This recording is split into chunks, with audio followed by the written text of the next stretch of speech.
amin'ny toerana isika toko, je vous prie de prendre place. Eny ary, ianareo manamboninahitra amin'ny toerana sisikajiny avy. Mesdames et messieurs, en vos rangs et grades, tout protocole observé. Ianareo vahiny manakajana saina, distingués invités, toko lahy sy toko vavy, mesdames et messieurs, faly mifankahita aminareo indray androany.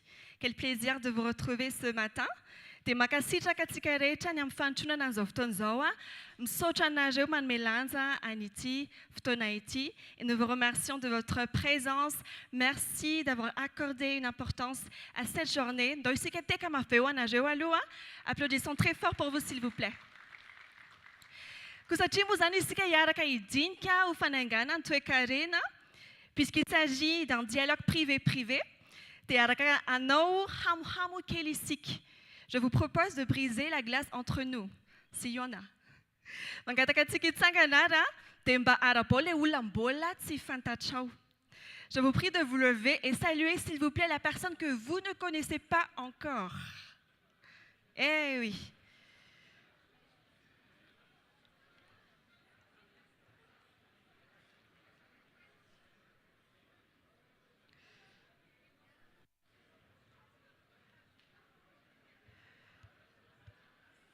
Mbola hanana fotoana tsara isika rehefa avy eo fa fampiaraba fotsiny aloha dia rehefa avy indray. Nous aurions encore le temps de réseauter après, mais je vous invite à juste saluer et puis à prendre place. Merci. Makasitraka tompoko. Dia mamela ianareo hanohy amin'ny teny frantsay amin'izay tompoko noho ireo vahiny izay miaraka amintsika androany. Alors, notre thème d'aujourd'hui est donc la validation, priorisation et convergence des positions du secteur privé pour le plan de relance économique. Et notre programme se déroulera en deux grandes parties. Ce matin, nous débuterons par une série de discours suivie de la présentation du cadre général et des objectifs de cette concertation. Et nous poursuivrons avec un rappel de la méthodologie de travail ainsi que la présentation des outils qui guideront nos échanges avant la pause café.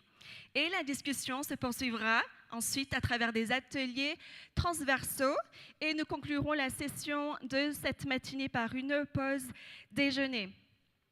Cet après-midi, nous entamerons les travaux consacrés aux mesures sectorielles à travers des ateliers dédiés avant de nous retrouver en plénière pour la restitution des travaux.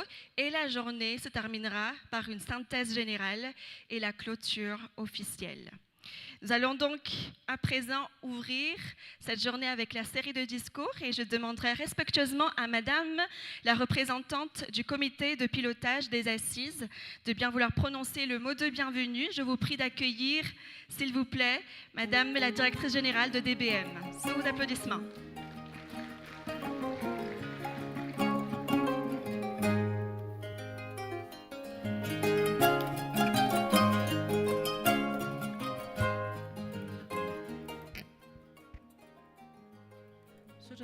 Ny fitenenana Andriamatoa talehan'ny kabinetra ny ministère ny fampiroboroboana ny industrie sy ny fampivelarana ny sehatra tsy miankina.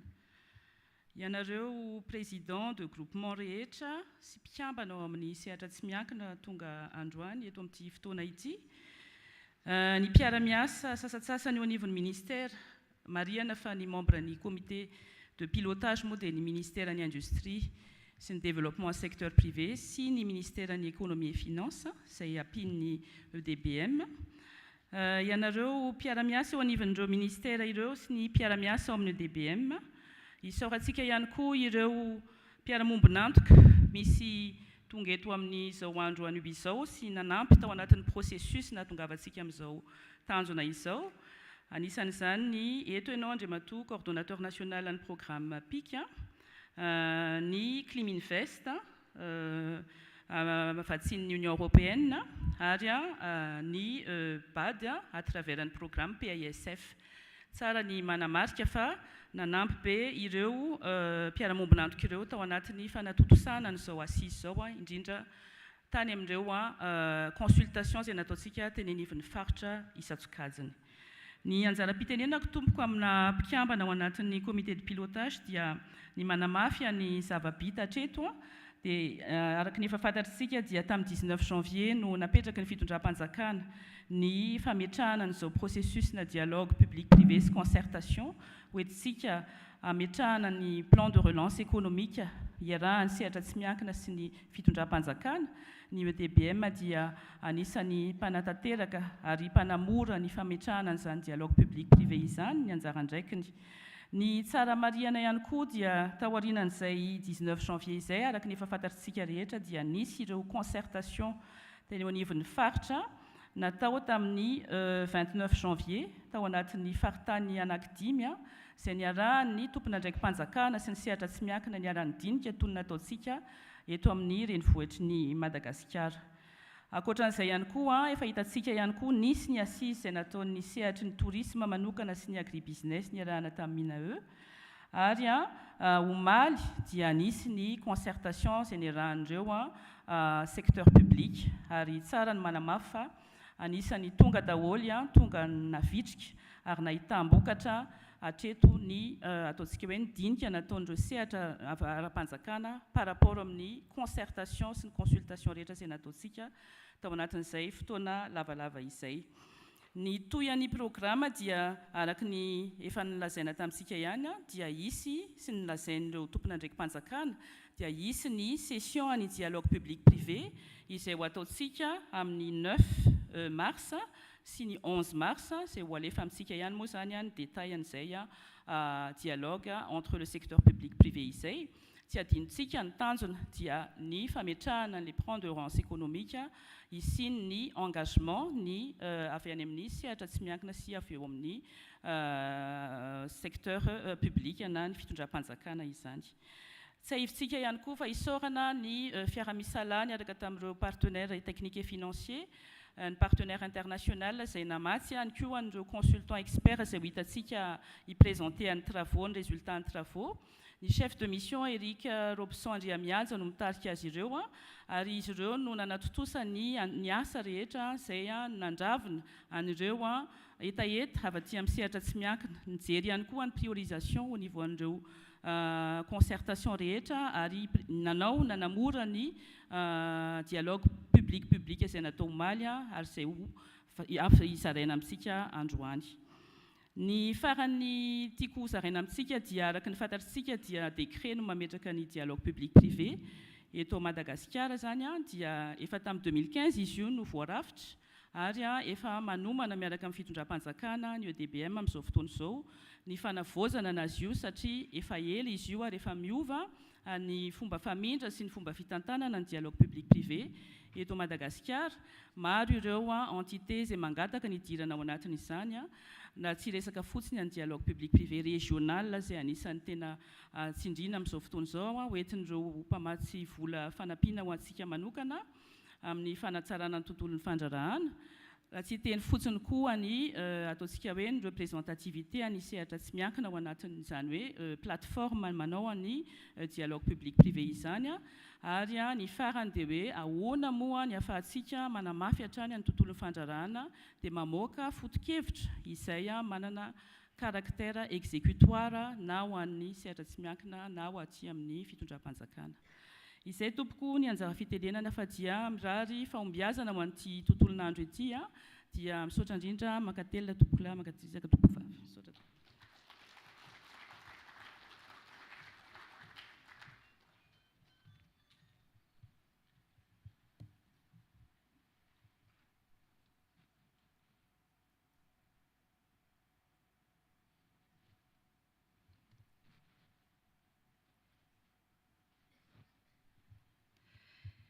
Nous remercions Madame la directrice générale de l'EDBM pour ce mot d'ouverture qui mentionne les détails sur le dialogue privé-privé.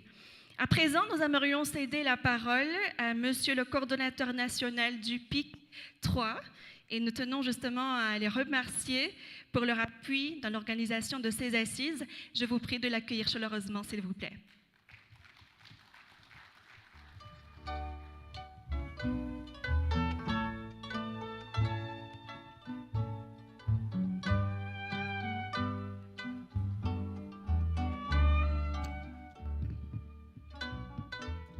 misaotra nanome fitenenana andriamatoa tale kabinetra zay misolotena ny tiako hoe ministère maromaro miahy an'ity dinika atao ianareo groupement ny sehatra tsy miankina nareo mpanomana ihany koa indrindrindra fa nareo tompon'andraikitra ny orinasa isan-karazany secteur privé tiako tenenina miarahaba antsika rehetra zay manatrika an'izao fihaonana zao. Ny voalohanteniko moa dia hoe ny anio dia andro natokana ho an'ny sehatra tsy miankina.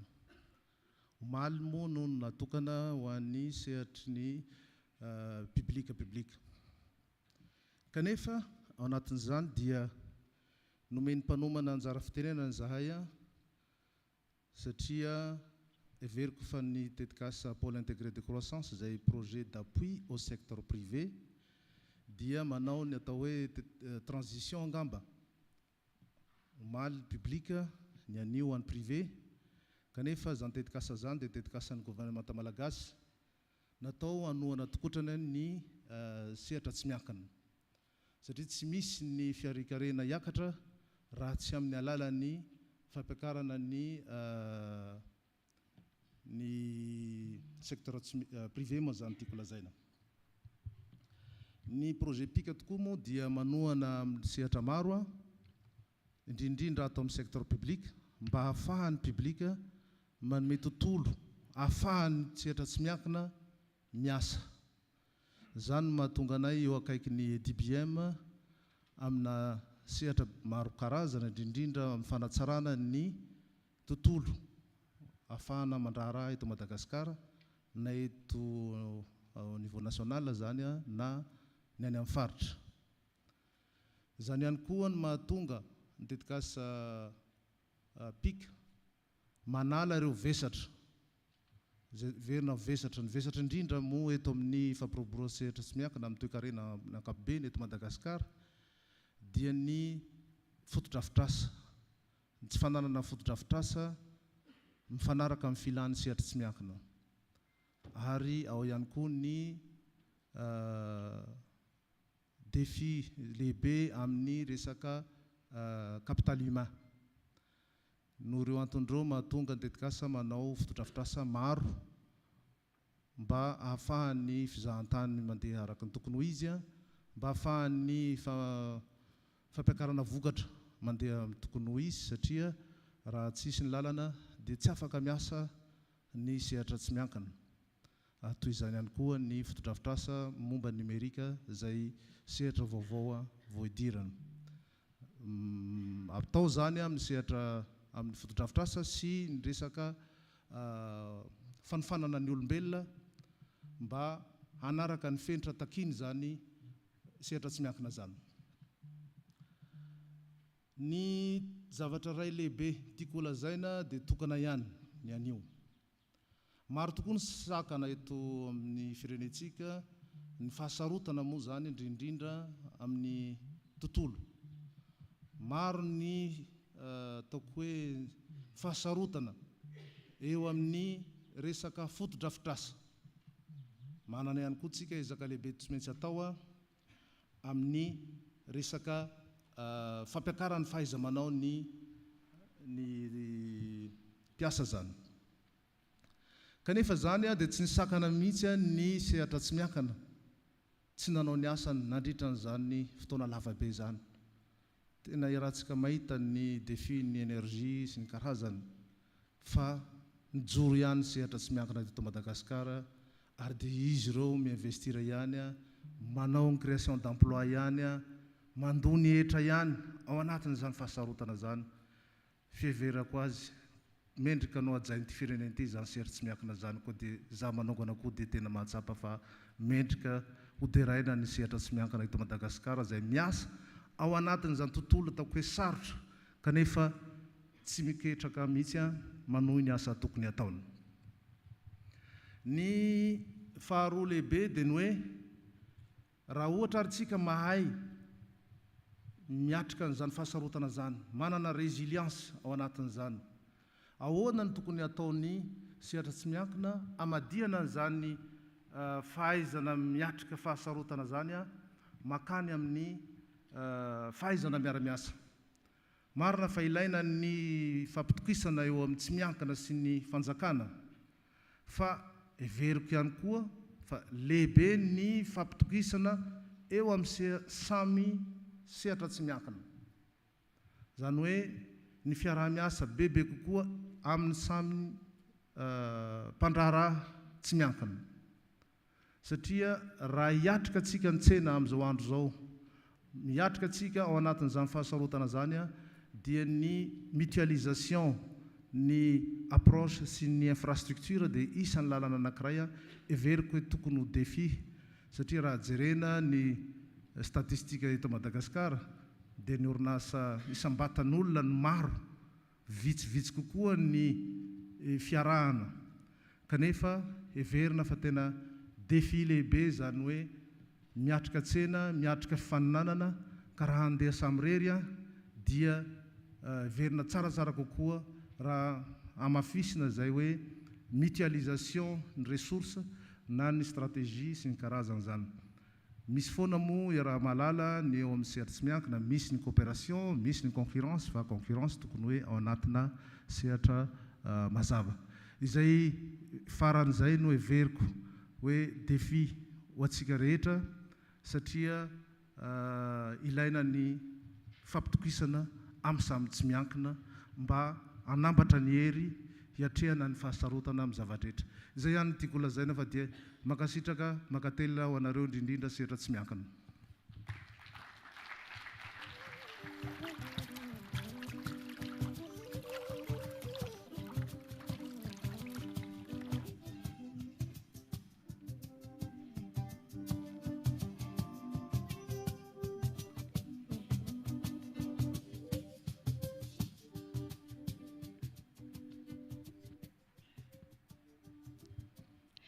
Nos vifs remerciements à Monsieur le coordonnateur national de PIC 3 pour son message qui souligne l'importance du secteur privé dans la collaboration avec le secteur public dans les défis à Madagascar.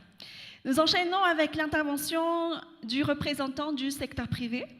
Je demanderai à Monsieur le responsable de bien vouloir prendre la parole, s'il vous plaît, sous vos applaudissements. Merci.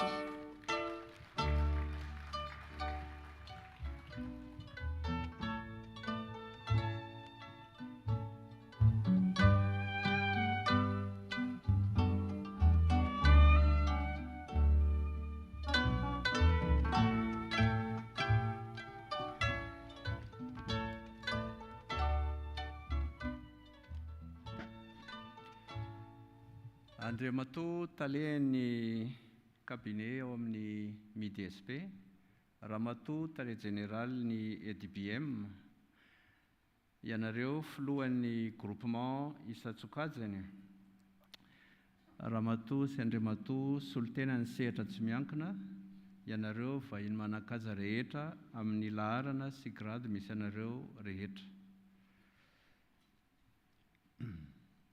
Eo amin'ny vanim-potoana manandanja tokoa ny tantara toe-karenan'i Madagasikara isika ankehitriny. Misedra isan'andro ny fahalemena maharitra ny rojo-pamokarana, fragilité du secteur économique, ny fihenan'ny fahefa-mividin'ny tokantrano tsirairay, ary ny fifaninanana mihamafy isan'andro eo amin'ny faritra sy ny asa iantsoroantsika tsirairay avy. Ao anatin'izany nefa dia manana tombony ihany koa isika, manana tanora maro sy mavitrika, manana rena voajanahary maro ary mpandraraha mahazaka sedra araka ny voalaza teo. Dia manana toerana ihany koa tsika stratégique eto amin'ny ranomasimbe indiana. Ny fanontaniana androany dia tsy dia hoe inona leo atao fa ahoana ny naovana azy. Ny priorité, zany hoe ny lahara-pahamehana voalaza fa ho resahana androany dia ny fanatsarana ny tontolon'ny fandrarahana, zany hoe l'amélioration de l'environnement des affaires, ny agribusiness na koa zany ny momba ny intégration verticale rehefa ny famokarana ny vokatra eto Madagasikara, fanodonana azy ary fanjifanana azy. Ny textile sy ny industrie manufacturière, technologie de l'information, de la communication, ny fizahantany, ny fiscalité na ny tontolo araketra, compétitivité et productivité. Ireo tsirairay avy ireo dia manana priorité fa voaray ao anatin'ny document izay niraisintsika tsirairay izay hodinihana androany. Ho famaranana dia tsy teny faneva fotsiny ny fanarenana ara-toekarena fa adidy iombonantsika rehetra. Ny dinika ho sokafantsika androany dia tokony ho mazava, manorina ary mifantoka amin'ny asa sy ny vokatra. Amasolotena ny sehatra tsy miankina dia manamafy izahay ny fahavononanay ho mpiara-mombonantoka mahavitrika ao anatin'ny dinika iarahana amin'ny sehatra miankina sy ny sehatra tsy miankina, ary andray anjara mahavitrika amin'ny famolavolana tontolo ara-toekarena sy araketra amin'ny fampiasam-bola mba hampatsara ny fifaninanana ary indrindraindrindra ny famoronana asa. Mitaky fitokisana sy firindrana ary hetsika mazava ny fanarenana ara-toekarena eto Madagasikara. Anjarantsika rehetra ny mampahomby izany. Saotra tompoko lahy, saotra tompoko vavy.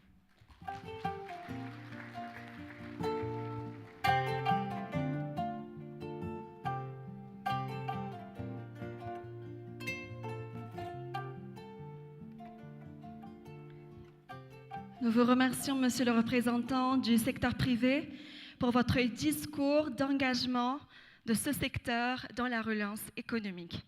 Et pour clore cette série de discours, j'ai l'honneur d'inviter Monsieur le directeur du cabinet auprès du ministère de l'Industrialisation et du secteur privé à prendre la parole. Et je vous prie d'accueillir chaleureusement Monsieur Anji Adza Jakutunjaibe.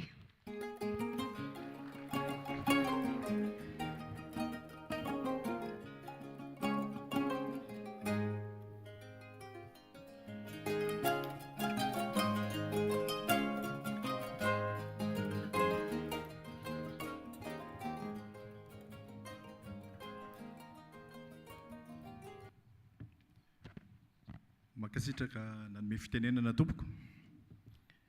Ramatoa Tale Général ny IDBM, tompoko lahy sy tompoko vavy, filoha sy solotena ny sehatra tsy miankina.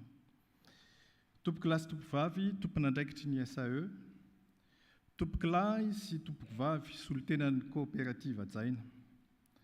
Isika ihany koa, solotena ny sehatra fanjakana Isatsokajany, etona manotrona sy mpanamora ny dinika. Ianareo namana sy mpiara-miasa rehetra.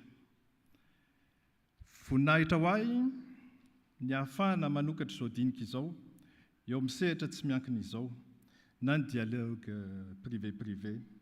Izay dingana lehibe manamarika ny fanamafisana ireo fifampidiniana maro nataony nandritra ny fotoana ela niarahana taminareo sehatra tsy miankina, ny SAE ary ny coopérative rehetra.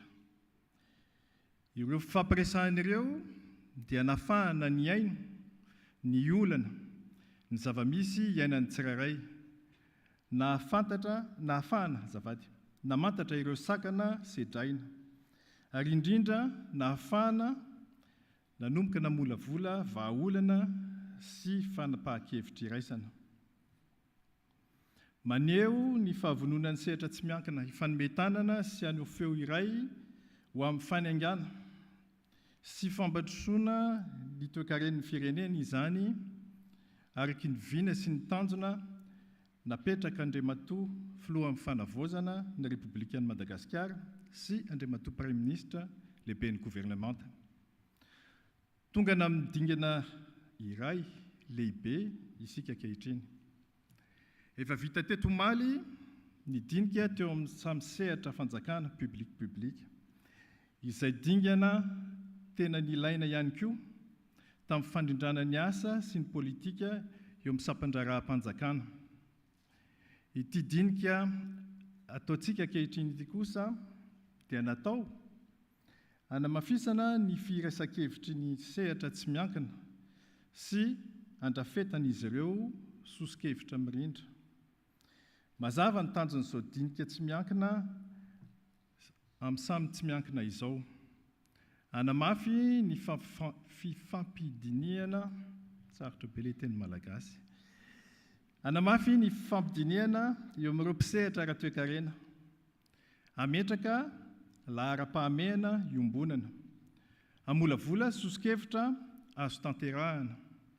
Ary farany iombana amin'ny fomba matotra amin'ny dinika fanjakana sy sehatra tsy miankina izay atao afaka andro vitsivitsy amin'ny herinandro ambony. Izany dinika ho avy izany dia fotoana manan-danja hanehoana soson-kevitra voalamina tsara sy hitondrana viana iombonana ho amin'ny fanarenana sy fampandrosoana ny toe-karena. Hanan-danja lehibe tokoa izany ny ady hevitra ataontsika anio. Mankasitraka indrindra anareo rehetra tamin'ny fandraisana anjara sy ny ezaka nataonareo nandritra izao dingana rehetra izao. Maneho mazava izany fa mpiara-miombonantoka lehibe amin'ny fitadiavana vahaolana sy amin'ny fanorenana ho avy tsara kokoa ny sehatra tsy miankina. Manantena atsika rehetra aho handray anjara amin'ny pahavitrihana, amin'ny pahendrena ary amin'ny toe-tsaina amin'ny fampieno sy miara-miasa mba hahazoana vokatra tsara sy mahasoa. Ko ambarako ary fa misokatra an'io amin'ny fomba ofisialy izao dingana eo amin'ny sehatra eo amin'ny samy sehatra tsy miankina izao tompoko lahy sy tompoko vavy. Misaotra tompoko.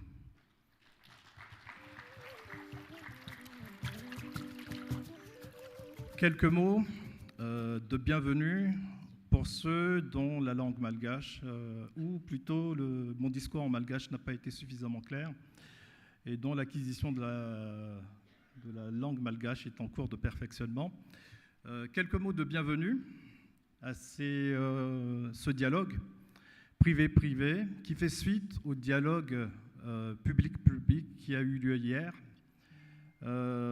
C'est une étape, un jalon important dans ce processus qui a été décrit par mes prédécesseurs. En tout cas, il est très important parce que ce serait les prémices des futures discussions et du plan d'action qui sera mis en place pour la relève et le développement en fait, du secteur privé. Mesdames et messieurs, je vous souhaite une excellente journée fructueuse de travail lors des séances de travail qui vont avoir lieu. Merci beaucoup.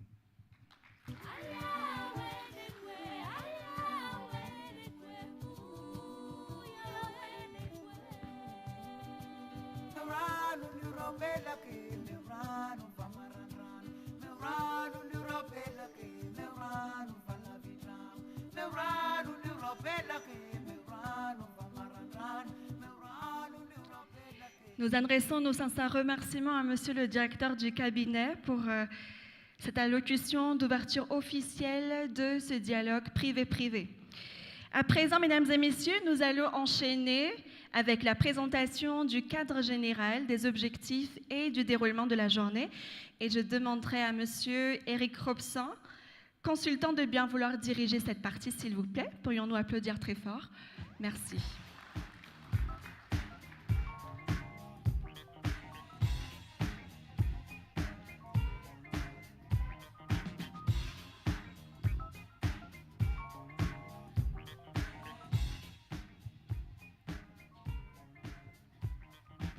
Faly miaraba antsika rehetra tompoko lahy sy tompoko vavy amin'ity andro anio ity.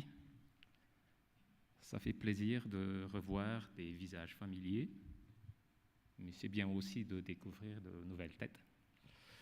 Alohan'ny hanomboako angamba mamelana reo aneo ireo olona matianina mikarakara nyity asa antsika ity a. Patricia Radieriasson mikarakara ny fizahan-tany. Erika Randrasana manao ny lamba sy fitafiana. Andriamisa Ravelomanana manao ny resaka hetra.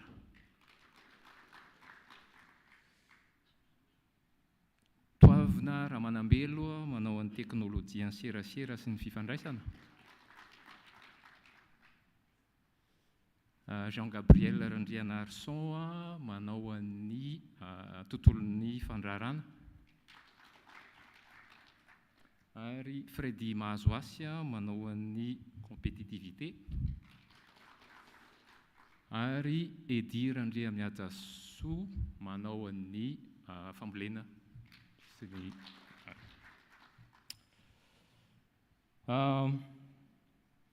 fampatsahivana ny drafitra nampiasaina amin'ity fikarakarana ny plan de relance ity. Indrindrandrindra moa zany fa fampatsahivana ny drafitra nampiasaina nazahoantsika nyreny listre ny olana sy ny vahaolana ireny. Nangonina daholo nisy ny atao hoe revue documentaire, nangonina daholo zany ny zavatra efa vita hatramin'izay, zavatra efa voasoratra, voarakitra an-tsoratra, boky nanomboka tamin'ny taona 2014 ka hatramin'ny taona 2022. Ao anatin'izany ny EDIC natomboka tany amin'ny EDIC 2015, nandalo tamin'ny stratégie nationale de l'exportation, nisy ny stratégie de développement du secteur privé, nisy ny mémorandum économique en Banque mondiale, nisy ny enterprises survey en Banque mondiale, nisy ny Be Ready en Banque mondiale. Zay aloha ny tadidiko. Dia ireo natambatra tamin'ny hevitra ny aingava aty amin'ny sehatra tsy miankina tamin'ireo dinika isan-karazany izay natao. Ohatra hoe ny ao amin'ny fizahan-tany dia efa nanao dinika tamin'ny volana Desambra, nanao ihany koa ny ao amin'ny sehatra ny fambolena sy ny fiompiana tamin'ny Desambra, Janvier. Dia nisy ny dinika natao tamin'ny sehatra tsy miankina tany amin'ny faritra, niaraka natao daholo izy io amin'ny andro anankiray dia ny volana tamin'ny 7 ny volana Janoary tamin'ity taona ity. Nalaina ihany koa ny tatitra rehetra momba ny dialogue public-privé izay tao amin'ny DBM, dia natambatra rehefa avy eo hoe inona daholo ny olana sedrain'ny sehatra tsy miankina hatramin'izay, izany hoe nisy zany ny olana efa tao tamin'ny taona 2012 izay mbola hita miverina amin'izao tsika miresaka izao. Rehefa natao ireny dia natambatra tamin'ny hevitra sy ny soso-kevitra izay navoaka ny sehatra tsy miankina, indrindra ny tany amin'ny faritra moa zany, dia nasiana fanasokajiana satria nisy amanjatony mahery 507 na 700 izay raha tsy diso no hita tao, dia hoe satria ilay plan de relance tsy afaka ho asiana olana na vahaolana 507 dia tsy maintsy natao ny fanasokajiana sy ny fisafidiana hoe iza no maika. Tao anatin'izay fanamboaran'izay zany dia nasiana critère hoe iza no azo atao, iza no tena maika, inona no tena important, dia manahoana no mety ho vokatrio eo amin'ny lafin'ny toe-karena. Izay nahatonga antsika nahazo nireny olana sy vahaolana eny ampelatanantsika ireny. Ny vahaolana ireny zany dia tsy avaiza akory fa avy amin'ny sehatra tsy miankina ihany, soso-kevitra avy amin'ny sehatra tsy miankina izy ireny, dia nalahatra araka izay mahamety azy. Manarak'izay hatramin'izay rehefa midinika isika amin'ny sehatra tsy miankina dia miteny foana hoe aritsika reto miady hevitra be eto nefa tsy fantatsika akory izay tena eritreritry ny fanjakana. Izay nahatonga an'ilay dingana iray omaly hoe andao ary aloha aseho ny fanjakana hoe reto ilay izy, dia ahoana ny eritreritry zareo fanjakana amin'ireto sosokevitra ireto. Ny asa omaly zany dia nanasokajy indray ireo sosokevitra ireo natao hoe misy sokajy A, izay hoe azo atao eo no eo, tsy voatery hoe vita eo no eo fa hoe azo atao eo no eo fa natao ihany hoe quickwins ny anarany dia misy ny sokajy B izay miteny hoe eny azo atao fa misy condition kely eo alohany dia ny sokajy C dia hoe eny azo atao io fa mila réforme lavalava, dia nisy ny sokajy D izay natao hoe miala tsiny fa tsy afaka atao io. Nisy eo amin'ny 100 mahery io raha tsy diso 510 ny sosokevitra nodinihana omaly.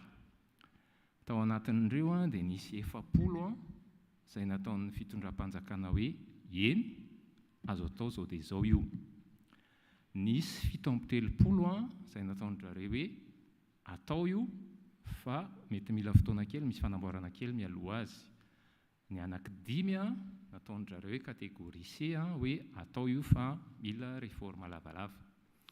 Ny kategoria D dia nisy anaky 4 izay nataon'zareo hoe io ilay ialana tsiny fa mbola tsy afaka atao amin'izao fotoana izao, na ny marimarina kokoa hoe tsy afaka ampidirina ao anatin'ny plan de relance izay mariana eto fa tsy politique économique fa plan de relance anatin'ny roa taona no izahantsika atao. Ho hitantsika eo tsirairay zany ireo rehefa mandeha rehefa avy eo ny asa dia hitantsika eo ity ohatra hoe énergie na tsy fantatro dia hoe izao no tenen'ny fanjakana tamin'io. Ny zavatra nozarain'ny fanjakana maly koa zany dia betsaka ny atao hoe vaovao izay milaza hoe efa misy antiany efa atao, misy antiany atao fa mety hoe tsy fantatsika fotsiny.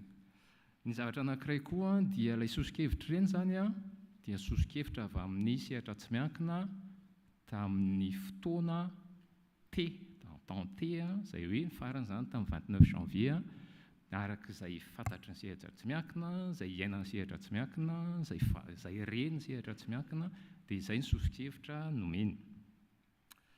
Ny tanjontsika androany zany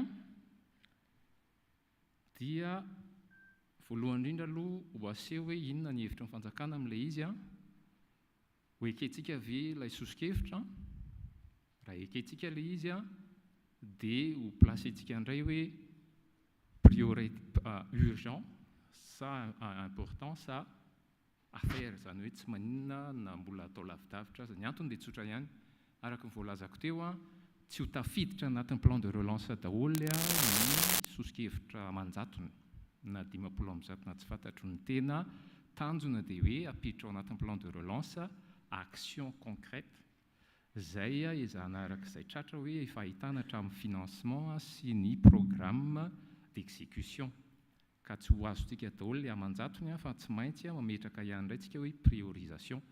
Izay zany ny anisan'ny azantsika androany hoe ekentsika io efa miteny ny fanjakana fa hoe azo atao amin'ny kategoria A dia ataontsika ve hoe urgence sa important sa tsy maninona fa mbola azo hiafiana. Ao anatin'izay koa ny fanitsina raha toka ilaina na mety hoe hanome sosokevitra hafa, izany hoe solution hafa amin'ilay problème. Raha ohatra ka tonga amin'izay tsika dia tsy maintsy mbola hiverenana any amin'ny fanjakana indray hoe namboarina ohatr'izao ty sosokevitra ity na tena soloinay mihitsy ny ity dia amin'izay fotoan'izay tsika tsy maintsy miverina indray hoe mbola ho resahana any amin'izareo indray, izany hoe misy kategoria hafa indray zany amin'iny resaka iny.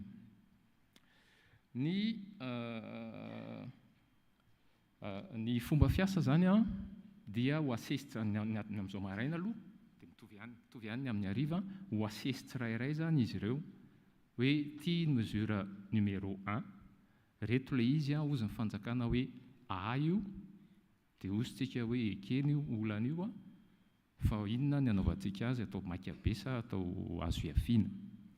Dia toy izay ihany koa ny rahariva rehefa any amin'ny secteur tsirairay avy dia mijery ihany koa hoe ekena io a na amboarina kely a na alao soloina mihitsy. Izay zany no tanjotsika androany a, fa ny tena marina, ny tena ilaina dia hoe misy an'le reo zany efa azo lazaina hoe prioritaire aloha satria efa nitsongaina tao anatin'ny amanjatony. Fa ny tanjona zany dia hoe inona le priorité des priorités a izay ho apetratsika ao anatin'le plan de relance.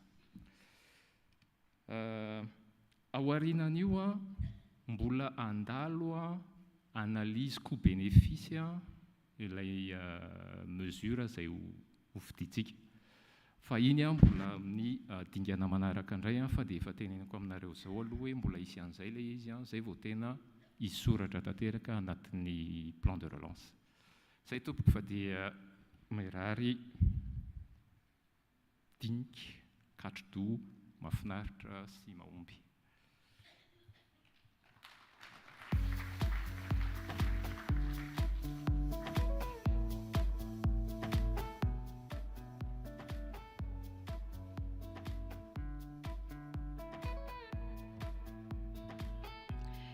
Nous remercions M. Éric Robson pour son intervention. Et avant la pause café, nous allons visualiser cette vidéo qui retrace les fondements de l'organisation de ces assises.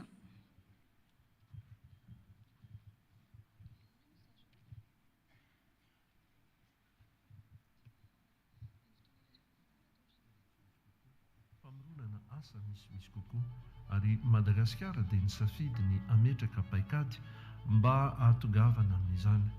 Ankehitriny amin'ny tapam-karana 4,25 amin'ny salan'ny isakapobeny ety Afrika sy tapam-karana 3,5 ny taona 2020.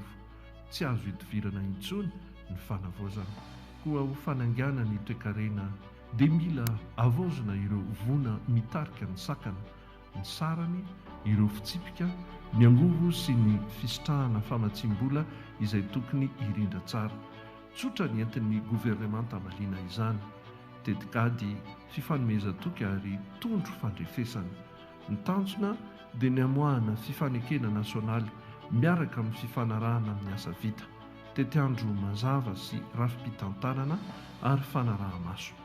Ireo dinika arak'izany dia mikendry ny hanavao ireo fifanarahana ara-toe-karena eo amin'ny fanjakana sy ny sehatra tsy miankina anaty foezaka. Amin'ity taona 2020 ity dia ny famerenana ny fifampitokisana sy fanangana ireo karazana fampiasam-bola ny tanjona amin'ny alalan'ny fanekena nasionaly. Izany hoe mila fantarina ireo fanavaozana izay mitondra vokatra haingana eo amin'ny sehatry ny asa sy ny famokarana, fanamafisana ireo fifanarahana amin'ny asa vita, eo ihany koa ny fanamafisana ny fifampiresahana eo amin'ny sehatra tsy miankina sy ny fanjakana. Izany rehetra izany dia mitarika ny fiarahamientan'ny fanjakana, ny ministera, ny vondron'ny sehatra tsy miankina, ireo maso ivo sy mpiara-mombonantoka, ireo fikambanana, ireo malagasy monina ny ivelany, ny tanora, ireo orinasa madinika sy salantsalana ary ireo izay mbola tsy misehatra amin'ny ara-dalàna. Inona no vokatra andrasana? Mamerina ny fahatokisana ara-toe-karena, manainga ny fampiasam-bola sy ny findramam-bola, manetsika ny sehatr'asa, manatsara famokarana sy manamafy ny fiarahamientana.